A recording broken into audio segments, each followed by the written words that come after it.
Back in October, Tony and Dolores left their home in Sevierville, Tennessee in their gold PT Cruiser and started out for the University of Tennessee Medical Center in Knoxville, 20 miles away. Don't forget that, 20 miles away. Hear that like 3-hour tour, 20 miles away. Because they got lost, and instead of just going home, being unwilling to ask for help, they just kept driving. When no one heard from them, their worried family called the police, who used bank transactions to track them down, finally in Atlanta. But by the time they were found, they had been driving for 5 days. 5 days through 3 states, when the distance they set out to travel was less than some of you drove to church today. They were returned home safely. It's something of a miracle. And had it been just one person behind the wheel, there wouldn't be much humor behind one lost person. But this was a married couple.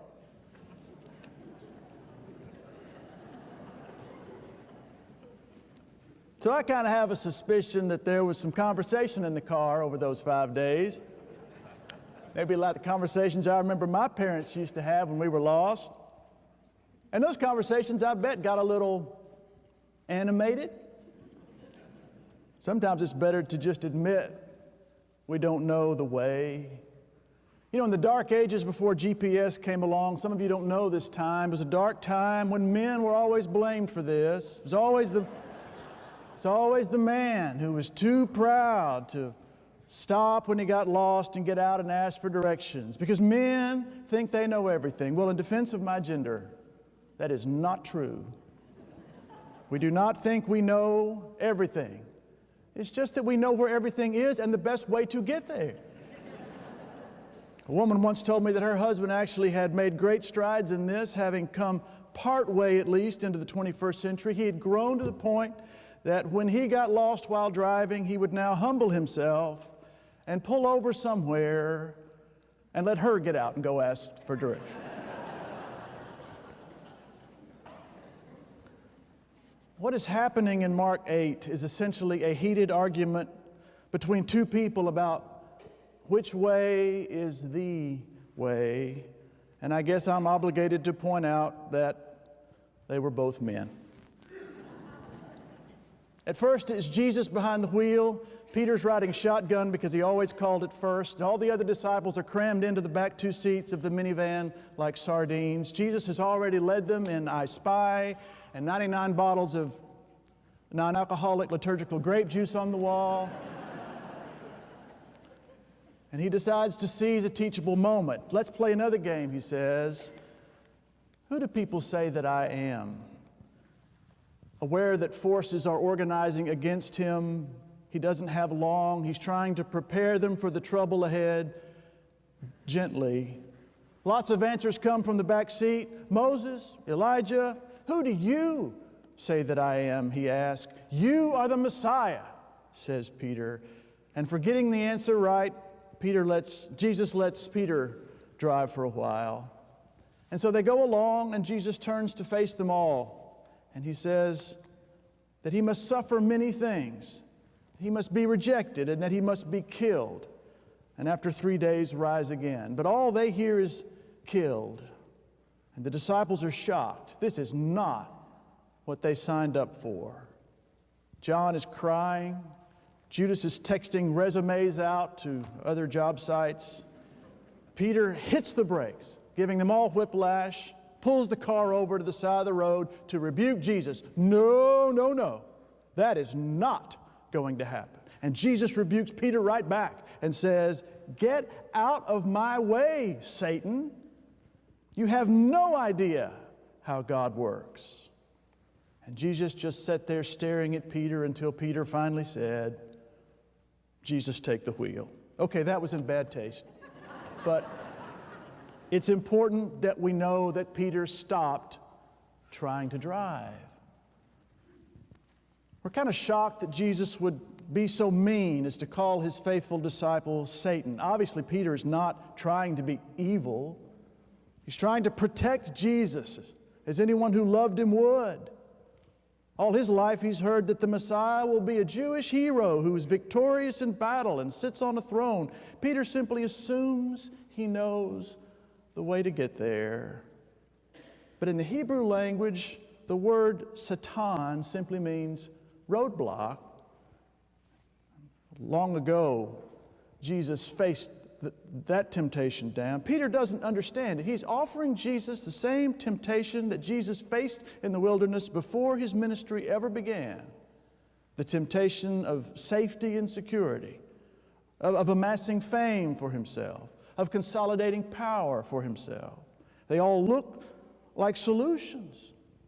But Jesus long ago realized they were really roadblocks to all that God is trying to give us. So when they get to Caesarea Philippi, Jesus calls the locals together with the disciples and spells it out. And this is how the Message paraphrases it. Anyone who intends to come with me has to let me lead. You're not in the driver's seat. I am. Don't run from suffering. Embrace it. Follow me and I will show you how. Self-help is no help at all.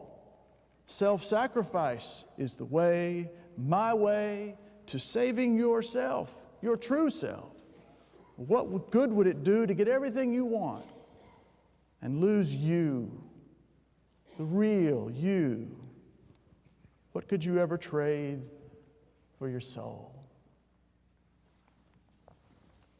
Well, suffering and sacrifice are not what we signed up for. We may not want Jesus behind the wheel. When I used to work in Nashville, one of my jobs was to help young artists with their careers, write songs that they would need for their careers. And far and away, the most ambitious singer I worked with was a young woman I'll call Sherry. Sherry was laser focused on pursuing her dream of fame and fortune. And she was convinced that God was on her team. Almost daily, she would come into work to tell me that on the drive into work, God had given her what she called a prophecy, a vision of instruction about what we should do that day to help her better position herself for superstardom. After a few weeks of that, I wanted to say to her, you know, Sherry, when I drive to work, I get a prophetic word from God too. But in my car, God always points out how there's a church every 100 yards, but a homeless person on every corner. And how this predominantly Christian city is more divided by race and class than ever. And on my way to work, the whole way here, I wrestle with whether, in light of all that, working in entertainment is really who God's calling me to be. So, can I ride to work with you tomorrow? Because the God in your car is a lot more fun than the God in my car. Self-denial is a hard sell. It's interesting that Peter seems like a better disciple on his first day with Jesus than on his last. On his first day, remember, he's willing to leave full nets on the beach, to sacrifice his entire security system and follow Jesus wherever Jesus leads, open to whatever Jesus wants to teach him, just because of who Jesus is. But once their fortunes are bound up together and Jesus starts talking about sacrifice, suddenly Peter feels the need to save Jesus. But Peter truly loved Jesus and does not deserve to be made to look like a fool. Just notice how the other disciples were responding when Jesus dropped his bombshell. What were they doing? Planning exit strategies? Where's their concern for Jesus' welfare? I think we're better off to follow Peter's example and to go to that place where we disagree with Jesus and have it out. Risk being wrong. Admit that we don't really have a clue how losing can lead to finding, or how dying could lead to living. The others risk nothing and they gain nothing. But Peter engaged as if he had grabbed the angel and said, I am not letting go until you bless me. And because he did, we all now have the benefit of hearing Jesus articulate exactly for us and for all time what his way really is. You know, a disciple is someone who believes that they have more to learn and is willing to be led So if you and I are not willing to have our values challenged and our course corrected, then why are we here? If we go from here each Sunday determined to remain unchanged, then what is the point? I'll give you 3 good reasons we need to be more willing to argue with Jesus and risk being wrong. First of all, we can't see the big picture. Secondly, our way is invariably contaminated with self-interest. And thirdly, when we're in charge, often the very things we do to help can hurt. In the classic movie, The Graduate, a businessman bequeaths his accumulated wisdom on a recent college graduate with one word that represents the key to the economy of the future, and for the graduate, a lifetime of wealth and security. One word, he said, one word: plastics. And a generation later, 300 million tons of plastic litter our oceans. In one location, there's an island, a floating island the size of Texas, in the deepest recesses of the Marianas Trench. We've just discovered new life forms we never knew were there, that were thriving at the mouths of underwater volcanoes, and there are particles of plastic in their stomachs. That means it's in our seafood. We can't see the big picture. Our way is polluted with self-interest and short-term thinking, and the things that we often do to help actually hurt. In my own life, I have learned that following Jesus means allowing him to be my prophet as well as my priest. You know, prophets they afflict the comfortable, while priests comfort the afflicted. Easier said than done. Priests bless us just the way we are. Prophets challenge our vested interest. And Jesus is both, clearly both. But on the day he launched his ministry, it was the scroll of Isaiah the prophet he chose, and people have been trying to throw him off a cliff ever since.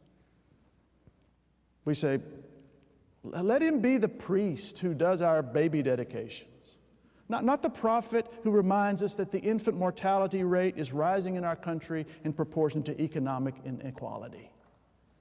Let him be the priest who blesses the children at First Baptist with a beautiful playground, not the prophet who cries out that the children at Mountain View Baptist, just 3 miles from here, have been playing on a playground full of toxic coal and tar for 70 years. Because their church felt that they had no power and no voice and no brothers and sisters in Christ in town who would help them. Let him be the priest who baptizes our youth, but not the prophet who points to our state standard of providing no more than minimally adequate, that's the official language, minimally adequate funding for our schools, causing the best teachers to leave South Carolina in droves, looking for better pay and greater respect elsewhere, leaving a corridor of shame running down the middle of our state where local PTAs can't make up the difference. We now pay assistant coaches of college football salaries of $1 million every year, assistant coaches of college football, which means that as the richest and freest people on earth who can choose whatever we want, we've adopted a value system that ensures that we stay number 1 in football and 47th in literacy. These are our values. This is our way. We choose ignorance and the poverty that comes from ignorance, and the crime that comes from poverty, and the suffering that comes from crime. But look, there are over 1 million children in this state. If we simply nurtured the children that God has already given us, we'd have more star football players than we know what to do with. Homegrown, unlimited farm team. It's not that Jesus hates football. He just wants us to seek the kingdom first. And all these other things can be added.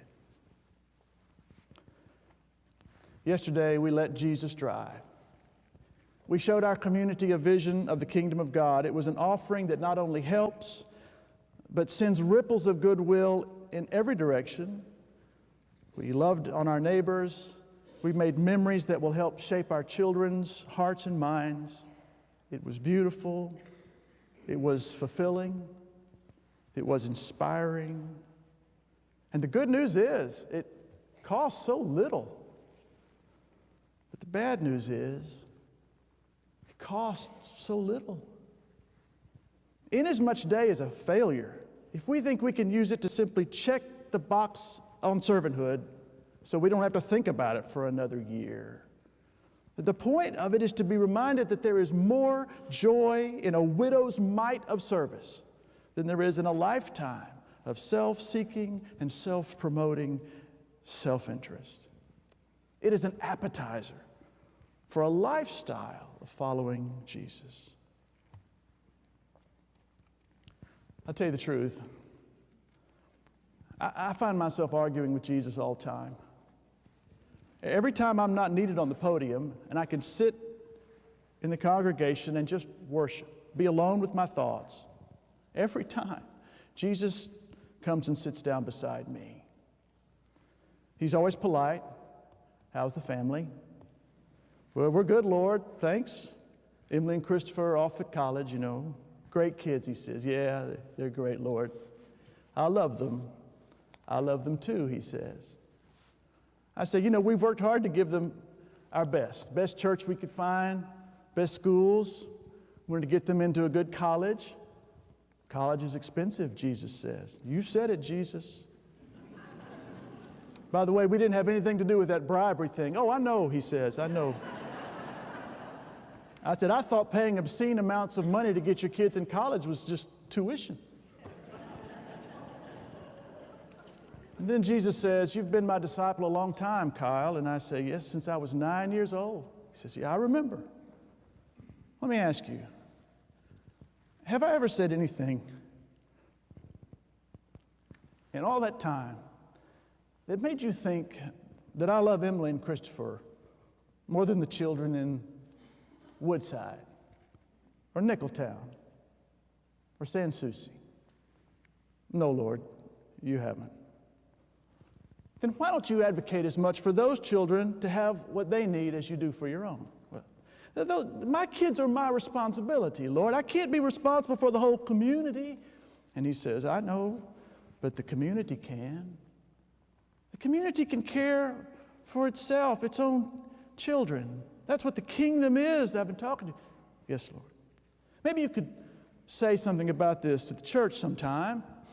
Maybe the next time you preach. Well, Lord, I'm not the senior minister, and when I preach, I'd really like it to go well. And, they pay me, and I have to go back into the office on Monday, and then Jesus says, look, I understand. Really, I do. Here's what you do. If you get up in the pulpit and you start to say something prophetic, and your courage just fails you, you just can't do it. Just look over your shoulder, and I'll be there. Just look over your shoulder and I'll take it from there. And I say, how are you going to? Then he disappears. He always disappears just when I have the upper hand. So look, I'm no prophet. I'm your minister, and I want to offer you the easiest, safest, and cheapest way possible to serve God. But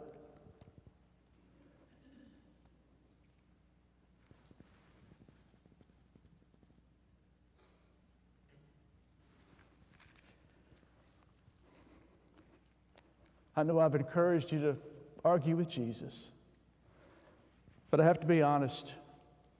Every time I argue with Jesus, I lose. Every time. Thanks be to God.